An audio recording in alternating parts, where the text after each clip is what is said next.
Party ये drama party है, ये ड्रामा कर रहे हैं।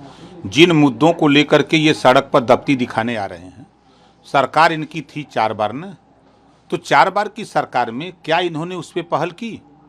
वोट लेने के लिए शगुफा छोड़ते हैं, और शगुफा छोड़ने के बाद दिल्ली में जब सरकार को समर्थन देते हो 17 जातियों के मामले पर, तो वहाँ आपकी पार्टी रक्षा मंत्री जब गठबंधन में गए तो मिला पद, मंत्रालय मिला। तो क्या आपने 17 जातियों को अनुसूचित जाति में शामिल करने के लिए दिल्ली की पार्लियामेंट में एक बार भी आवाज़ उठाई? नहीं उठाई। चाहे वो बसपा हो, चाहे कांग्रेस हो, चाहे सपा हो। पिछली सरकार भाजपा की भी यहाँ से प्रस्ताव पास करके भेज दिया, लेकिन दिल्ली में सरकार है भाजपा की, वहाँ भी पास नहीं हो पाया, जिसको हाई कोर्ट ने निरस्त कर दिया।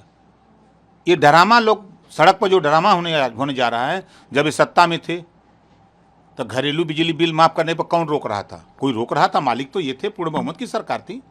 एक समान अनिवार्य फ्री शिक्षा लागू करने के लिए कौन रोक रहा था? ये क्यों नहीं लागू कर दिए? जब पुलिस की भर्ती हो रही थी तब इनको कौन रोक रहा था कि कश्यप को, बिंद को, राजभर को, चौहान को, पाल को, प्रजापति को, कुम्हार को, नाई को, गोंड को, खरवार को, बियार को, आरक को, बंसी, बंजारा, बहेलिया, खंगार को, जुल्हा, दुनिया अंसारी, साईं दर्जी, फकीर को अब भर्ती करो? कौन रोक रहा था? तभी किसको भर्ती कर रहे थे? कोई है समाजवादी पार्टी का नेता बताने वाला? हिस्सा मांगिए तो बुरा लगता है, और ड्रामा सड़क पर कर रहे हो। आप जबकि बात कर रहे हैं तब उसके बाद सरकार चली भी गई थी, उसके बाद अब जो दोबारा आने में उन्होंने ये सारे वादे किए थे, चाहे जातिगत जनगणना की बात हुई हो या बिजली बिल माफ करने की बात हुई हो, लेकिन सरकार में नहीं आ पाए, जिसके चलते वो कह रहे हैं कि ये सब नहीं कर पाए। अभी कुछ दिन पहले उन्होंने फिर से कहा था कि हमारी सरकार होती तो हम 3 महीने के अंदर ही जातिवाद जनगणना शुरू कर देते। तो 5 साल तो सरकार थी, 5 साल में नहीं कर पाए, 3 महीना में करेंगे। लेकिन उम्मीद तो आपको भी थी, तभी तो साथ में आप भी गए। देखिए, मैं साथ में गया तो उनको याद दिलाते हुए गया कि ये काम करना है।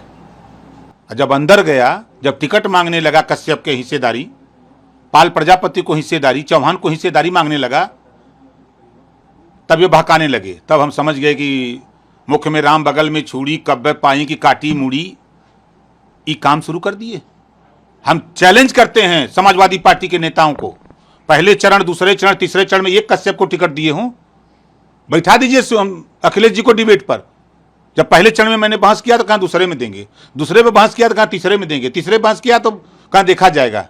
यही है हिस्सेदारी का सवाल। पर आप पाल को दोगे नहीं, प्रजापति को हिस्सेदारी दोगे नहीं, चौहान को दोगे नहीं, बिंद को दोगे नहीं, तो वोट क्यों देगा? ये है कि पहले, दूसरे, तीसरे चरण में इतनी भागीदारी नहीं थी, वोट बैंक के अकॉर्डिंग उन्होंने टिकट दिए थे। बाकी जो फिर जो पूर्वांचल का चरण हुआ हो, उसमें उन्होंने सबको बराबरी का हिस्सा दिया। ऐसा है ना, अखिलेश यादव जी को यादव और मुसलमान के अलावा दूसरा कोई दिखता नहीं है। बहुत साफ साफ बता दूं, उदाहरण दे दूं, अब तो मुसलमान भी नहीं दिखता है। उनका इतिहास पढ़िए।